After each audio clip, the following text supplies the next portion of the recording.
Hello everybody. आज हम discuss करने वाले हैं जो 17 अक्टूबर से लेके 23 अक्टूबर के बीच में इम्पोर्टेंट न्यूज़ आई है, उसी को हम डिस्कस करेंगे। और एक आपको प्रीवियस वीडियो में मैंने बता चुका हूं ऑलरेडी कि मैंने 15 डेज का जो करंट अफेयर था वो अपलोड कर दिया है। अगर जिस स्टूडेंट ने नहीं देखा है और चैनल पर जो नए हैं तो पहले आप प्रीवियस वीडियोस देख लीजिए। और प्लस आपके लिए मैं एक इंफॉर्मेशन दे दूं, जो केबीएस का रिजल्ट आया है तो उसमें करंट अफेयर का एक इम्पॉर्टेंट रोल है। तो उसके लिए ये करंट अफेयर के जो जितने भी टॉपिक मैं अपलोड कर रहा हूं उसके लिए बहुत इंपॉर्टेंट है। तो आप प्लीज़ उन स्टूडेंट में भी शेयर कर दें जो जिसका एक रिटर्न हो चुका है, तो उनको बहुत हेल्प मिलने वाली है। प्लस जो अपना डीएसएसबी है या फिर आपके जनरल कंपटीशन की तैयारी करते हैं उनके लिए तो हेल्पफुल होगा ही होगा। प्लस इसमें जो वीकली करंट अफेयर आता है तो उसमें ये अपना तीसरा वीडियो होगा और उसमें प्रीवियस वीडियोस हैं तो उनको एक बार आप जाके विजिट कर सकते हैं, उसमें आप देखो उनको और तभी जाकर आपको प्रॉपर जो क्लासेस हैं, प्रॉपर जो आपके करंट अफेयर के वीडियोस हैं वो समझ में आएंगे। प्लस आपको ये भी समझ में आएगा कि किस लेवल से करंट अफेयर को पढ़ना चाहिए। देखो करंट अफेयर को क्या है, कोई फैक्ट के रूप में, कोई आपके एक कंटेंट के रूप में, कोई पीडीएफ के फॉर्म में, ऐसे आपको मिलियन यूट्यूबर्स मिल जाएंगे जो आपको तरह तरह की बातें बताएंगे।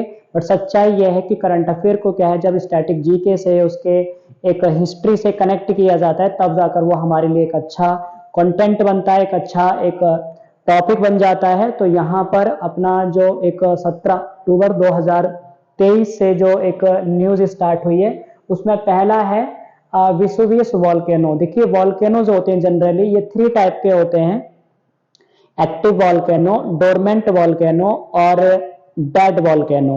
एक्टिव वॉल्केनो को हिंदी में हम सक्रिय ज्वालामुखी कहते हैं। दूसरा होता है सुसुप्त ज्वालामुखी या इनएक्टिव वॉल्केनो, एक होता है मृत ज्वालामुखी।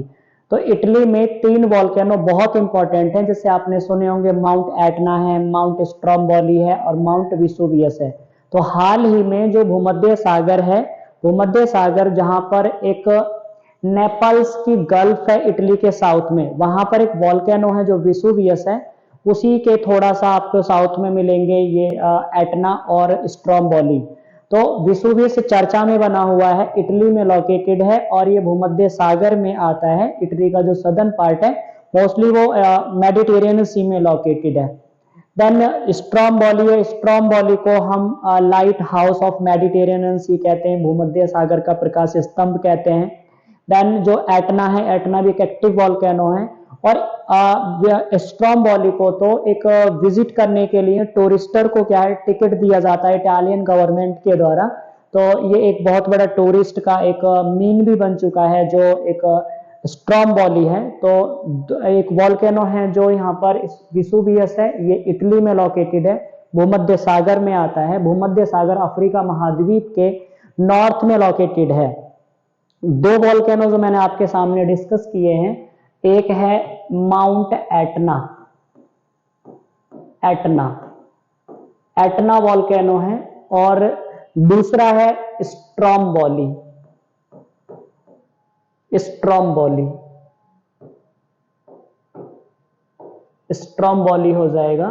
तो ये 2 वॉल्केनो और हैं इटली में, ये तुम्हारे जीके के पर्पज से भी काम आएगा और करंट अफेयर में जो विसुवियस से चर्चा में बना हुआ है ये हमारे एक करंट अफेयर के लिए मोस्ट इंपॉर्टेंट न्यूज है, ज्योग्राफी का पार्ट है ये। देन नेक्स्ट है सेतु बंधन जो योजना है, ये क्या है ट्रांसपोर्ट मिनिस्ट्री ने लॉन्च किया है, 2000 में इसकी स्टार्टिंग हुई थी। तो सेतु बंधन जो योजना है इसमें ज्यादातर जो इंडिया के पोर्ट्स हैं उनको डेवलप करने के लिए भारत सरकार तरह तरह के एफर्ट कर रही है, उसी को लेकर ये चर्चा में बना हुआ है। तो सेतु बंधन कई बार आ जाता है कि कौन सी मिनिस्ट्री ने लॉन्च किया है, किसके लिए लॉन्च किया है। तो एक जैसे तुमने नाम सुना होगा Sagarmala project, Sagarmala project India के जो पोर्ट्स हैं, हार्बर्स हैं, उनको डेवलप करने के लिए लॉन्च हुआ था। सेतु बंधन जो योजना है ये 2000 में लॉन्च हुई है मिनिस्ट्री ऑफ ट्रांसपोर्ट के द्वारा। तो इंडिया में जो मेजर पोर्ट्स हैं उनकी संख्या 12 है और जो माइनर पोर्ट्स हैं जो आपके 95 के अराउंड बताए जाते हैं।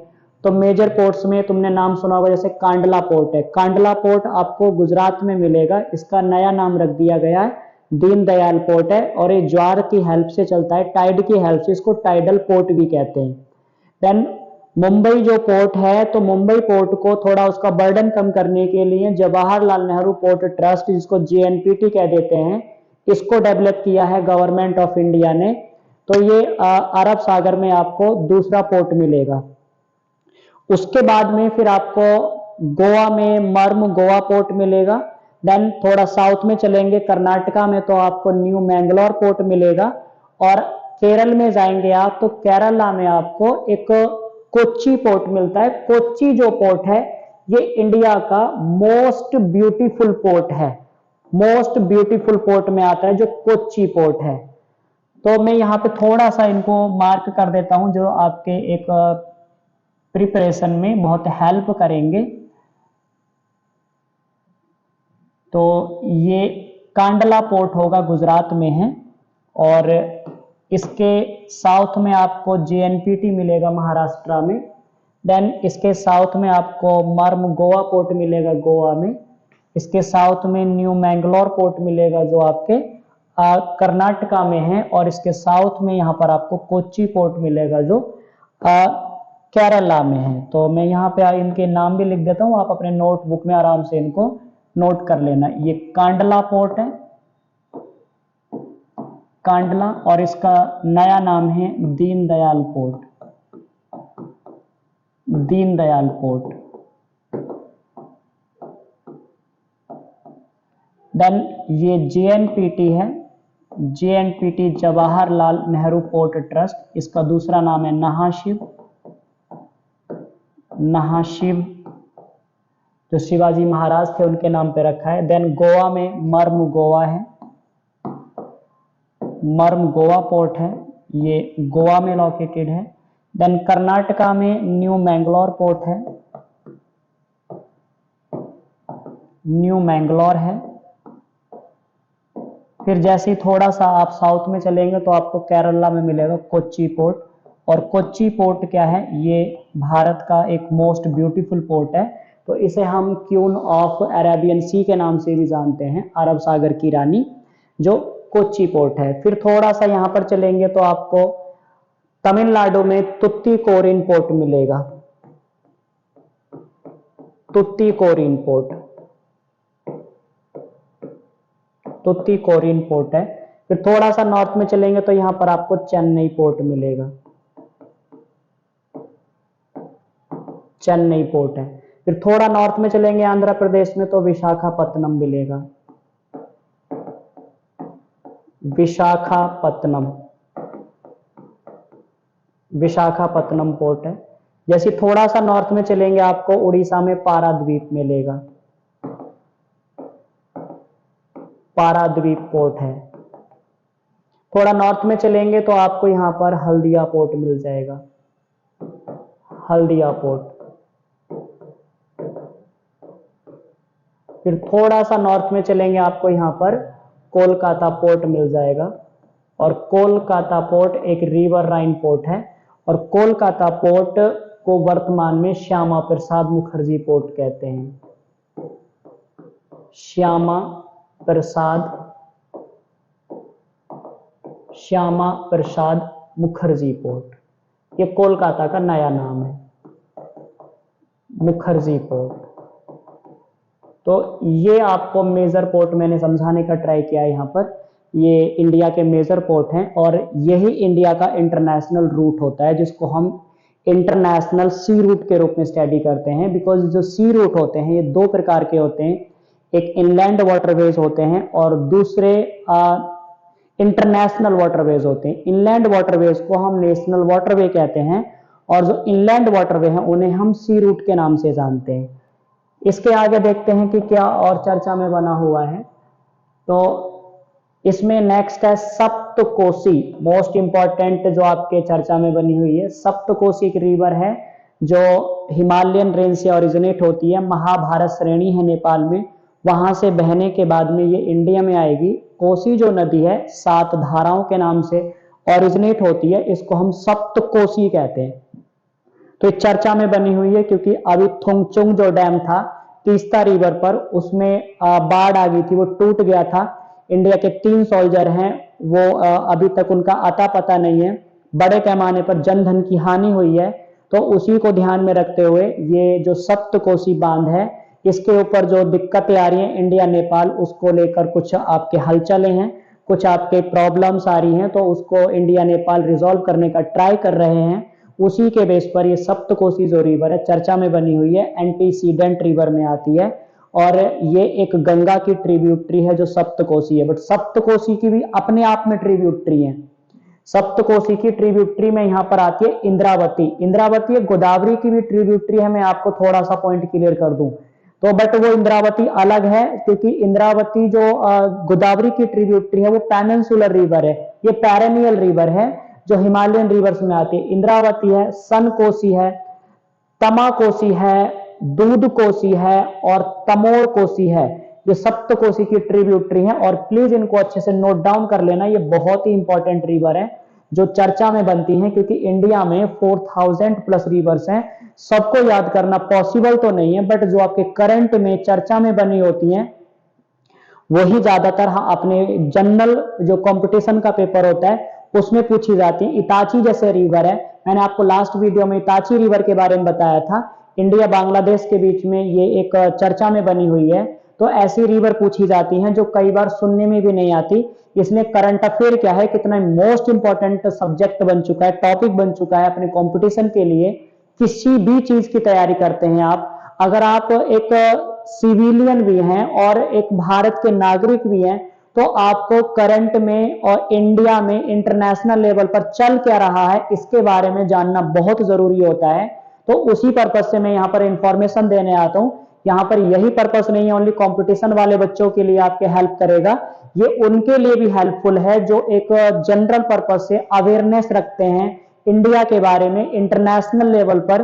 तो वही पर्पज से यहाँ पर ये वीडियोस हैं आपके साथ में शेयर की जाती हैं। तो ये जो सप्तकोसी रिवर है ये चर्चा में बनी हुई है इस टाइम पर, प्लस सप्तकोसी का ओरिजिन प्लेस है, सप्तकोसी कहां से ओरिजिनेट होती है, सप्तकोसी इंडिया में कहां पर आती है। जैसे आपने सोरो ऑफ बिहार का नाम सुना है, बिहार का शोक कोसी को कहते हैं, तो कोसी भी सप्तकोसी की धारा है। नेक्स्ट इसमें करंट अफेयर में बनता है चकमा ट्राइब। चकमा ट्राइब को अगर थोड़ा सा पढ़ेंगे आप तो उस टाइम पर बहुत ज्यादा चर्चा में बनी थी जब इंडो पाक वॉर 1971 में हुआ था। तो इंडिया के उस टाइम पर जो कमांडर थे मानेक शाह और पाकिस्तानी जो कमांडर थे जनरल नियाजी, इनके बीच में क्या है एक अच्छा खासा रणनीतिक युद्ध हुआ था और इस युद्ध में इंडिया की एक निर्णायक जीत हुई थी।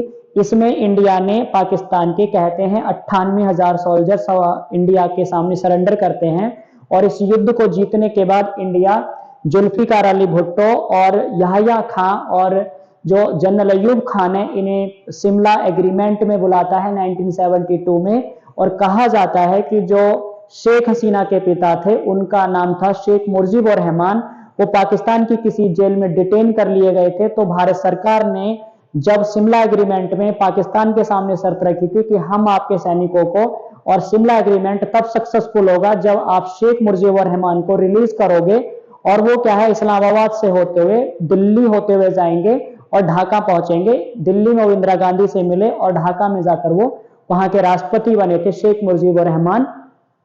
जो 16 दिसंबर 1971 का दिन था जिस दिन बांग्लादेश का जन्म हुआ है, उसकी कहानी यहाँ पर मैं डिफाइन करने का ट्राई कर रहा हूं। लेकिन ये स्टोरी आपको एक हिस्टोरिकल बैकग्राउंड या after independent of India, India में कैसे कैसे इंडिया पाकिस्तान के रिलेशन है, इंडिया चाइना के रिलेशन है, इंडिया नेपाल के रिलेशन है, इंडिया बर्मा के रिलेशन है, इंडिया बांग्लादेश के रिलेशन है, इनकी वीडियोज मैं अलग से अपलोड करूंगा जिसमें आपको प्रॉपर इंडिया के नेबर्स के बारे में प्रॉपर नॉलेज गेन हो सके, प्रॉपर आपको पता चल सके कि असलियत वजह क्या है डिस्प्यूट की, बॉर्न ऑफ कंटेंसेशन क्या है इंडिया पाकिस्तान के बीच में, इंडिया चाइना के बीच में, इंडिया नेपाल के बीच में, इंडिया बर्मा के बीच में, इंडिया भूटान के बीच में, या इंडिया बांग्लादेश के बीच में। इनको डिस्कस करेंगे आने वाले लेक्चर में, लेकिन यहाँ पर करंट का टॉपिक है ये। तो चकमा जो ट्राइब है, चकमा जो जनजाति है, ये एक प्रकार से थेरवाद जो बौद्ध धर्म की एक शाखा होती है उसको मानते हैं और कहते हैं कि जो चकमा ट्राइब है ये ज्यादा से ज्यादा आपके एक त्रिपुरा में, देन असम में और बंगाल में पैट्रोनाइज है। ये उसी टाइम से इंडो पाक वॉर के टाइम से एक रिफ्यूजी के रूप में इंडिया में आ गए थे और इसमें से कुछ जो चकमा ट्राइब है उसमें से इंडिया की इन्होंने सिटीजनशिप ले ली है या इंडिया का आइडेंटिटी कार्ड इन्होंने बनवा लिया है। तो इनको बड़ा मुश्किल होता है कि बाहर कैसे निकाला जाए। अभी पीछे जो दिल्ली में राइट्स हुए थे, जो यमुना विहार के राइट्स थे, तो उसमें एक तो था सिटीजनशिप अमेंडमेंट जो एक्ट था। इस सिटीजनशिप अमेंडमेंट एक्ट में गवर्नमेंट ऑफ इंडिया ने थोड़ा सा अमेंड किया था, इसलिए चर्चा में बना। और एक था national registrar for citizenship, NRC जो था, ये चर्चा में बना हुआ था। और एक था Assam accord. Assam accord, Assam accord जो हुआ था ये राजीव गांधी के टाइम पर हुआ था 1985 में। और इसमें लिखा हुआ था कि भारत की धरती पर जो कोई भी घुसपैठिया आया है, चाहे वो हिंदू है, मुसलमान है या अदर किसी रिलीजन का, कम्युनिटी का है, उसको हम उसके देश भेजेंगे। ये असम समझौता 1985 में लिखा हुआ है। तो जब मीडिया में बातें उभरी थी पीछे, तो उस टाइम पर चर्चा बहुत बनी थी कि जो इंडिया में एक पॉलिटिशियन है असदुद्दीन ओवैसी, उन्होंने बार बार डिमांड रखी थी गवर्नमेंट ऑफ इंडिया से कि आप असम अकॉर्ड को पढ़ो, असम अकॉर्ड को पढ़ो। तो असम अकॉर्ड में यही लिखा हुआ है कि भारत में किसी भी धर्म का व्यक्ति है, अगर भारत की टेरिटरी में इलीगल रूप से एंट्री करके आया है तो उसको उसके देश में भेजा जाएगा, हम इंडिया में उसको नहीं रहने देंगे। बट इसमें क्या है, असम अकॉर्ड के थ्रू एनआरसी जो है और आपके सीएए सिटीजनशिप अमेंडमेंट एक्ट है, इसमें इंडियन गवर्नमेंट ने ये रिफॉर्म किया था कि भारत में जो पड़ोसी देश हैं तीन, जिसमें बांग्लादेश है, अफगानिस्तान है, पाकिस्तान है, ये इस्लामिक कंट्री है, थियोक्रेटिक स्टेट है। यहाँ पर इस्लाम के व्यक्ति को तो दिक्कत नहीं होती है, लेकिन अदर जो रिलीजन के व्यक्ति हैं, हिंदू हैं, जैन हैं, बौद्ध हैं, सिख हैं, पारसी हैं और जियोस हैं, इनको दिक्कत होती है। तो अगर ये इंडिया में आ जाते हैं तो हम इनको क्या है, ये मानेंगे कि ये सताए हुए हैं और इंडिया इनको पैट्रोनाइज करेगा, संरक्षण देगा और इनको नागरिकता भी दे देगा। इस बात को लेकर चर्चा बनी और उसके बाद में मीडिया में क्या है, अपने आप को हाईलाइट करने के लिए पॉलिटिकल जो पार्टीज हैं उन्होंने अपना पॉलिटिकल एक प्रॉफिट कमाने का ट्राई किया और दंगे करवा दिए, जबकि हकीकत तो कुछ और ही है। ऐसा कहीं नहीं लिखा हुआ था कि भारत के मुसलमानों को ये CAA के थ्रू आपके भारत से बाहर भेजा जाएगा। भारत के मुसलमानों को या भारत के नागरिकों को कोई दिक्कत नहीं है इससे। दिक्कत है यहाँ के पॉलिटिशियन को है, क्योंकि उनका क्या है, यहाँ पर पॉलिटिकल जो इंटरेस्ट है वो खत्म हो रहा था, उन्हें मिल गया ये दाल मसाले, आप ये मसाले वाली न्यूज, और मीडिया में क्या है, इसको आपके एक तड़का लगाकर लॉन्च कर दिया और यहाँ पर आम आदमी है वो कुचला गया। देखो दुनिया में ना आज तक यही कहानियां हैं कि उसने युद्ध लड़ा, उसने जीता, उसने युद्ध लड़ा, उसने जीता, लेकिन हकीकत यह है कि युद्ध लड़ते हैं बड़े बड़े हाथी, लेकिन कुचली जाती है उसमें घास। मेरा मतलब यह है कि जितने जितने बड़े राजनेता हैं ये आपस में ये क्या है, राजनीति करते रहते हैं और उसमें आम जनता जो है वो घुट पिस जाती है। तो हमें क्या है, ऐसी बातों से बचना चाहिए। जितना भी आपके इंटरनेशनल लेवल पर, नेशनल लेवल पर जो पॉलिटिकल एजेंडा चल रहे होते हैं, उनमें बहुत ज्यादा कंस्पिरेसी होती है, बहुत ज्यादा पॉलिटिक्स होती है। और पॉलिटिक्स एक ऐसी गंदी चीज है जिसमें आप बाप को पुत्र ने नहीं छोड़ा तो वो हमें प्रजा को कैसे छोड़ देगा। इतिहास इसका गवाह है। अगर आप देखेंगे तो जो बिंबिसार है, बिंबिसार को अजातशत्रु मारता है गद्दी के लिए, और अजातशत्रु का उसका पुत्र मार देता है उदयन गद्दी के लिए। और बहुत दूर की बात नहीं है, इंडिया में पॉलिटिशियन ऐसे हुए हैं जिसको पाला पोसा उसने, और उसने बाद में फिर क्या उस पार्टी को डिसइंटीग्रेट कर दिया। और अलाउद्दीन खिलजी का तो आपने स्टेटमेंट पढ़ा ही होगा। अलाउद्दीन खिलजी जलालुद्दीन खिलजी का भतीजा था, और 1290 में जब जलालुद्दीन खिलजी गद्दी पर बैठा तो 1296 ईस्वी में अलाउद्दीन खिलजी के मंसूबे अच्छे नहीं थे, उसने जलालुद्दीन खिलजी अपने चाचा की हत्या कर दी और वहां पर एक स्टेटमेंट दिया, किंगशिप नॉज किंगशिप, राजनीति में भाई भतीजावाद नहीं चलता।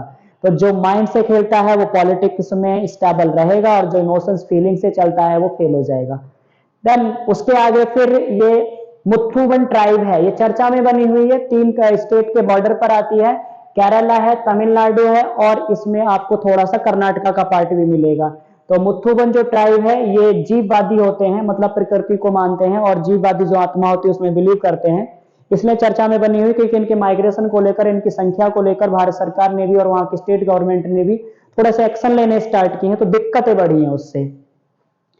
फिर जो राफा या रफा जो कॉरिडोर है या क्रॉसिंग है, ये चर्चा में बना हुआ है। तुमने अभी देखा होगा यूएन के जो सेक्रेटरी हैं एंटोनियो गुटेरस, उन्होंने ये कहा था कि जो भी हमास को या हमास की जनता को एक सहायता सामग्री भेजी जा रही है उसमें इजराइल या फिर अदर कंट्री ऑब्स्टेकल का काम नहीं करेगा। तो रफा जो क्रॉसिंग है ये गाजा पट्टी के नॉर्थ में है और 1.5 मिलियन के अराउंड यहाँ पर व्यक्ति रहते हैं। और जो इजिप्ट है, इजिप्ट के पास से ये रफा क्रॉसिंग में एंट्री होती है। तो एक चर्चा में बना हुआ है जो इजराइल पैलेस्टाइन के बीच में कॉन्फ्लिक्ट चल रहा है, तो हमास के जो लड़ाके हैं वो अलग है और हमास की जो जनता है, यानी जो पैलेस्टाइन की जो जनता है वो भूखी प्यासी ना रहे। तो मानवाधिकार आयोग की ओर से, यूएनओ की ओर से, अदर कंट्री की ओर से इंडिया ने भी हमास को सपोर्ट करने की बात की है कि हम तुम्हारे नागरिकों के साथ हैं और हम चरमपंथियों के अगेंस्ट में है, चाहे किसी भी देश का हो। इंडिया का रुख साफ है क्योंकि चरमपंथ जहां जहां पर पनपा है इंडिया ने उसका विरोध किया है। आज भी इंडिया हमास इजराइल दोनों नागरिकों के साथ में खड़ा है और डिप्लोमेटिक तरीके से इंडिया दोनों के साथ है। बट किसी भी चरमपंथी गुट के साथ में इंडिया ना पहले था, ना अब है, ना फ्यूचर में रहेगा। ये इंडिया की फॉरेन पॉलिसी है जो दुनिया में एक अलग ही पहचानी जाती है, क्योंकि इंडिया न्यूट्रल भी नहीं रहता, क्योंकि इंडिया जो नॉन अलाइनमेंट मूवमेंट बनाया था वो एक प्रकार से उसमें यही बोला गया था कि गुट निरपेक्ष आंदोलन का मीनिंग ये समझाया था कि इन गुटों से दूर रहना ही हमारे लिए अच्छा होगा, लेकिन हम न्यूट्रल भी रहें ये जरूरी नहीं है। अगर रसिया गलत करता है तो रसिया के अगेंस्ट में बोला जाएगा, और अमेरिका गलत करता है तो अमेरिका के अगेंस्ट में बोला जाएगा। ये इंडिया ने 1950 से अपनी फॉरेन पॉलिसी में ही एक बातें पहले ही इन्वॉल्व कर रखी है। तो इंडिया की फॉरेन पॉलिसी एक प्रकार से डिप्लोमेटिक है और इंडिया हमेशा एक चरमपंथ के अगेंस्ट में खड़ा होता है और मानव अधिकारों के फेवर में हमेशा बढ़ चढ़कर हिस्सा लेता है। तो हमास के लिए भी इंडिया हमास के नागरिकों, मतलब वहां पे जो नागरिक है उनको सपोर्ट करने के लिए भारत ने एक सहायता सामग्री भेजी है। शायद आप अगर न्यूज डीप में पढ़ते हो तो आपको पता चलेगा। ये जितने भी मीडिया वाले होते हैं जो ऊपर ऊपर की न्यूज दिखाते हैं कि हमास का खात्मा, देन वहां पर सब कुछ खत्म कर देंगे, हमास में लड़ाके नहीं रहते, हमास के वहां पे सिविलियन भी रहते हैं, उनके साथ में कैसा बिहेव किया जाएगा ये मानवता के खिलाफ है। तो हमास के चरमपंथी को खत्म करना अच्छी बात है, लेकिन हमास में जो एक ग्रुप है वहां पे जो आम नागरिक है उनसे आपके पूछिएगा, अगर मान लीजिए हमारा परिवार ही इसमें आ जाता है तो हम पे कैसे बीतेगी। लेकिन वही बात है ना कि मीडिया में क्या है, अपनी टीआरपी बढ़ाने के लिए, अपने एक व्यूवर्स बढ़ाने के लिए, अपने चैनल को आपके आगे बढ़ाने के लिए कुछ भी बोले जा रहे हैं। प्रॉपर ये तक नहीं पता है कि ये इजराइल पैलेस्टाइन की कहानी क्या है, देन आपके लोकेशन कहां पर है, वो मिडिल ईस्ट में आता है, वेस्ट एशिया में आता है, साउथ वेस्ट एशिया में आता है, ईस्ट एशिया में आता है, ये ठीक करके आपके नहीं पता है, लेकिन बस बोलने से मतलब है। और जो जनता है वो आपके उनको एक फ्रंट न्यूज पे लेकर चली जाती है। तो दिक्कतें यही है इंडिया में, क्योंकि जो जेन्युइन बंदा होता है, जेन्युइन न्यूज होती है, उसको क्या है कोई सुनता बहुत कम है, और जो फालतू के मेमेज बनाने वाले होते हैं उनको दुनिया सुन रही होती है। ये कड़वा है लेकिन ये सच है। देन रफा क्रॉसिंग बहुत चर्चा में बना हुआ है, तो ये हमास और जो इजराइल पैलेस्टाइन के बीच में कॉन्फ्लिक्ट चल रहा है उसके बीच में है। तो ये जो गाजा पट्टी है, गाजा स्ट्रिप है, उसके नॉर्थ में लोकेटेड एक प्लेस है जहां पर 1.5 मिलियन के अराउंड व्यक्ति रहते हैं। नेक्स्ट चर्चा में बनता है जो काटी बिहू है। इंडिया के प्राइम मिनिस्टर ने जो असम में काटी बिहू एक फेस्टिवल आता है, धान की जो फसल है उसकी हार्वेस्टिंग होती है, उसके लिए एक शुभकामनाएं दी हैं। तो ये चर्चा में बना हुआ बिहू फेस्टिवल, आप सब अवेयर हैं। फोक डांस में देखो, फोक डांस जो होता है ना, हर कदम पर, हर नुक्कड़ पर, हर चौराहे पर आपको फोक डांस मिल जाएगा, जिसको लोक नृत्य कहते हैं। क्लासिकल डांस जो है ये आर्ट है इंडिया में, और तुम्हें एक बार कमेंट में बताना है कि इंडिया के क्लासिकल डांस कितने हैं। सबसे पहले क्लासिकल डांस के बारे में किसने बताया था ये तुम्हें कमेंट में बताना होगा। ध्यान रखना, इतनी मेहनत मैं करता हूं तो तुम्हें भी कमेंट करके बताना है कि कहां पर इंप्रूवमेंट करने की जरूरत है, कहां पर नहीं है। नेक्स्ट, भीमा शंकर टेम्पल बहुत ज्यादा चर्चा में बना हुआ है इस टाइम पर। ये 12 ज्योतिर्लिंगों में से एक है, और भीमा शंकर जो टेम्पल है ये महाराष्ट्र में है। भारत में 12 ज्योतिर्लिंग है और ये सभी लॉर्ड शिवा को डेडिकेटेड हैं। तो इसमें जैसे श्री सेलम या श्री शेलम के नाम से आंध्र प्रदेश में ये एक ज्योतिर्लिंग में से एक माना जाता है। सोमनाथ जो गुजरात में है ये भी 12 ज्योतिर्लिंगों में से एक माना जाता है। महाकालेश्वर जो उज्जैन में है ये मध्य प्रदेश में लोकेटेड है, ये भी 12 ज्योतिर्लिंगों में से एक माना जाता है। और बैद्यनाथ के नाम से है जो ये झारखंड में है, ये भी 12 ज्योतिर्लिंगों में से एक माना जाता है। नेक्स्ट आती है कहानी जो भीमा शंकर अभी मैंने आपको बताया, तो ये महाराष्ट्र में है, जो एक 12 ज्योतिर्लिंगों में से एक माना जाता है। नेक्स्ट है रामनाथ स्वामी या रामनाथ स्वामी, जो तमिलनाडु में, इसको क्या है हम रामेश्वरम के नाम से भी जानते हैं। ये 12 ज्योतिर्लिंगों में से एक माना जाता है। और नागेश्वर जो गुजरात में है, द्वारका के पास, वहां पर ये 12 ज्योतिर्लिंगों में से एक माना जाता है। नेक्स्ट काशी विश्वनाथ, जो उत्तर प्रदेश में है, वाराणसी में, क्योंकि वाराणसी को पहले कहते थे कि भगवान शिव का जो त्रिशूल है उसके ऊपर बसी हुई है, ऐसा शास्त्रों में बताया गया है। तो एक काशी विश्वनाथ जो है ये उत्तर प्रदेश में, जो 12 ज्योतिर्लिंगों में से एक माना गया है। त्र्यंबक जो ज्योतिर्लिंग है ये आपको महाराष्ट्र में मिलेगा। तो तुम्हें मैंने पढ़ाता हूं, जब कृष्णा रिवर है तो त्र्यंबक जो हिल्स हैं वहीं पर महाबलेश्वर की पहाड़ियां, वहीं से ये नदी भी निकलती है। और ये त्र्यंबक जो ज्योतिर्लिंग है महाराष्ट्र में, ये 12 ज्योतिर्लिंगों में से एक माना गया है। नेक्स्ट केदारनाथ है, जो उत्तराखंड में है, 12 ज्योतिर्लिंगों में से इसका भी एक स्थान है। और ग्रहणेश्वर के नाम से जो एक महाराष्ट्र में 12 ज्योतिर्लिंगों में से एक स्थान इसका है। तो 11वें नंबर पर और 12वें नंबर पर ओंकारेश्वर जो ज्योतिर्लिंग है, ये मध्य प्रदेश में है। ये 12 ज्योतिर्लिंग है इंडिया में। और ये जो भीमा शंकर ज्योतिर्लिंग है चर्चा में बना हुआ है इस टाइम पर, क्योंकि यहाँ पर कई डायनेस्टी आई हैं, उन्होंने अलग अलग तरीके से इनका रिनोवेशन करवाया, उनका निर्माण करवाया। जैसे आपने गुजरात में जो गिर वाला एरिया है, वहां पे रुद्रदामन ने एक सुदर्शन झील का एक मरम्मत करवाई थी, जबकि चंद्रगुप्त जो मौर्य था, उसका जो गवर्नर था, उसने उसकी निर्माण करवाया है।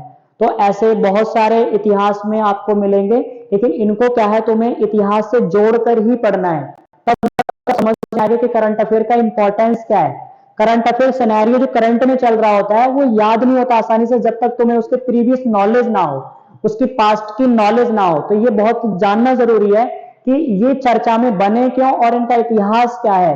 तो करंट अफेयर में आपको इतना जरूर जानना है कि क्या मतलब व्हाट, वेयर एंड व्हाई, ये बहुत जरूरी है, तभी जाकर उसको अप्लाई कर पाओगे किसी भी पेपर में।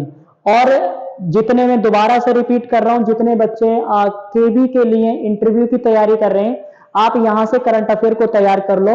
और जैसे इजराइल पैलेस्टाइन का कॉन्फ्लिक्ट है, देन यूक्रेन रशिया का कॉन्फ्लिक्ट है, नाटो की कहानी है, वारसा पैक्ट है, इनकी कहानी के बारे में मैंने अपने चैनल पे बता रखे हैं। आप इस वीडियो को एक बार जाकर देख लो। और इसमें आपको थोड़ा सा ये फोकस करना है कि जितनी भी इंपॉर्टेंट न्यूज हैं, उन न्यूज को तुम्हें क्या करना है, अपने नोटबुक में लिखना भी है, जिसमें तुम्हें क्या हेल्प मिलेगी कि हाँ भाई इसका इंपॉर्टेंस क्या है। जैसे यहाँ पर क्या है, कुछ बच्चे जब चैनल ओपन करते हैं तो उन्हें प्रॉपर क्या है, वीडियो नहीं मिल पाती है। तो यहाँ पर आप वीडियो ना प्रॉपर आप देख पाएंगे, ऋषिपाल राणा जीएस मेंटोर के नाम से।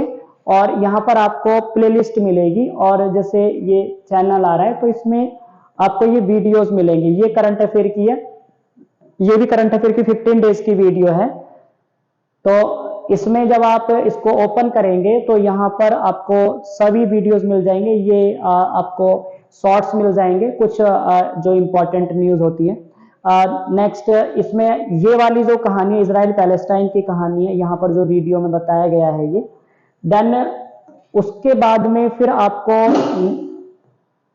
नेक्स्ट वीडियो में यहाँ पर कुछ जैसे कम्युनिटी में जाएंगे आप, इसमें प्लेलिस्ट में, तो यहाँ पर इसको ओपन करेंगे आप।